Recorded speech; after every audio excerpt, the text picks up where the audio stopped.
मित्रों, काकभुसुंडी का वर्णन वाल्मीकि रामायण एवं तुलसीदास के रामचरितमानस में आता है। सबसे पहले इनका वर्णन तब आता है जब देवी पार्वती ने महादेव से श्री राम की कथा सुनने का अनुरोध किया था। माता के अनुरोध पर भगवान शिव उन्हें एकांत में ले गए और राम कथा विस्तार से सुनाने लगे। देवताओं के लिए भी दुर्लभ उस कथा को वहां बैठे एक कौवे ने सुन लिया। भगवान शिव द्वारा कथा सुनाए जाने पर उसे श्री राम के सभी रहस्यों सहित पूर्ण कथा का ज्ञान हो गया। वही कौवा आगे चलकर काकभुसुंडी के रूप में जन्मा। काकभुसुंडी राम भक्त थे और श्री राम की भक्ति के अतिरिक्त उनका कोई अन्य कार्य नहीं था। वे नित्य वृक्ष के नीचे राम कथा का वाचन करते थे, जिसे सुनने के लिए ऋषि मुनि दूर दूर से आते थे। उनकी कथा में वो आकर्षण था कि एक बार स्वयं महादेव काकभुसुंडी के मुख से राम कथा सुनने के लिए हंस के रूप में उस वृक्ष के निकट रुक गए। श्री काकभुसुंडी के मुख से राम कथा सुनकर महादेव अत्यंत प्रसन्न हुए और उन्हें इच्छा मृत्यु का वरदान दिया ताकि वे युगों युगों तक उसी प्रकार राम कथा का वाचन करते रहे। कुछ दिनों तक उनसे वो राम कथा सुनकर वे तृप्त मन से वापस कैलाश पर लौट गए।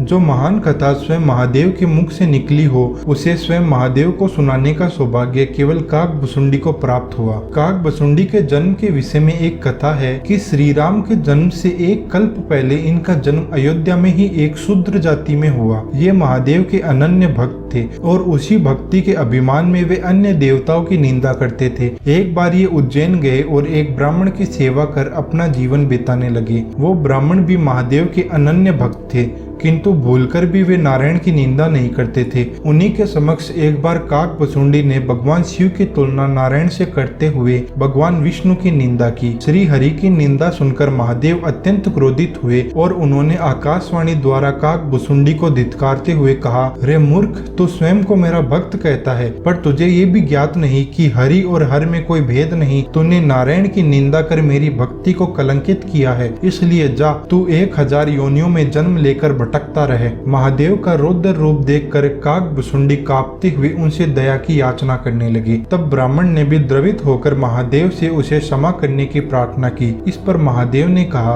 कि मेरा श्राप तो निसफल नहीं हो सकता, इसे निश्चय ही 1000 जन्म लेने पड़ेंगे, लेकिन मैं इसे आशीर्वाद देता हूँ कि मृत्यु का जो कष्ट होता है वह इसे नहीं होगा। साथ ही इसे अपने प्रत्येक जन्म का स्मरण रहेगा और इसका ज्ञान कभी क्षीण नहीं होगा। अपने अंतिम जन्म में इसे श्री राम की अनन्य भक्ति प्राप्त होगी। महादेव के वचन अनुसार काकभुसुंडी का सबसे पहला जन्म सर्प योनि में हुआ। उसके बाद वे जिस भी योनि में जन्मते उन्हें बिना कष्ट मुक्ति मिल जाती। साथ ही महादेव के आशीर्वाद के कारण उन्हें अपने पिछले सभी जन्मों का पूरा स्मरण रहता था। इसी प्रकार वो एक के बाद एक जन्म लेते रहे और 1000वें जन्म में एक ब्राह्मण के रूप में जन्मे। उस जन्म में वो आत्मज्ञान लेने महर्षि लोमस के पास पहुँचे। जब लोमस ऋषि उन्हें ज्ञान की बात बताने लगे तो वे बात बात पर उन्हें टोकने लगे। इससे रुष्ट होकर लोमस ऋषि ने कहा, रे मूर्ख, तू क्या कौवे की भांति बात बात पर कांव कांव करता है? तू तो मनुष्य होने के योग्य ही नहीं है, इसलिए जा, तू कौवे का ही जीवन व्यतीत कर। उनके इस श्राप से काकभुसुंडी तत्काल कौवा बन गए। ऐसा देखकर अपने क्रोध पर पश्चाताप करते हुए लोमस ऋषि अत्यंत दुखी हो गए। तब काग रूपी काकभुसुंडी ने कहा,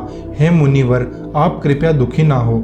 आप जैसे महात्मा का श्राप भी मेरे लिए वरदान है। मुझे विश्वास है कि इस काग रूप में भी मेरा भला ही होगा। ये कहकर काकभुसुंडी ने लोमस ऋषि को राम कथा सुनाई। उनका ये संयम देख और श्रेष्ठ राम कथा सुनकर लोमस ऋषि बड़े प्रसन्न हुए और उन्हें इच्छा मृत्यु का वरदान दिया और साथ ही उन्हें राम मंत्र भी दिया। राम मंत्र मिलने से उन्हें अपने काग रूप से प्रेम हो गया और वो उसी रूप में नित्य राम कथा का वचन करने लगे। उनके द्वारा कहे रामायण को काकभुसुंडी और आध्यात्म रामायण के नाम से भी जाना जाता है। काकभुसुंडी की आयु के विषय में लिखा गया है कि वे पिछले कल्प के कलयुग में पैदा हुए थे। काकभुसुंडी ने 11 बार रामायण को और 16 बार महाभारत को होते हुए देखा, जिसमें घटनाएं और परिणाम अलग अलग थे। तो मित्रों, ये थी काकभुसुंडी की कथा। अगर आपको हमारी ये वीडियो पसंद आई हो तो वीडियो को लाइक कीजिएगा और ऐसी ही आध्यात्मिक वीडियो देखने के लिए इस चैनल को सब्सक्राइब कीजिएगा।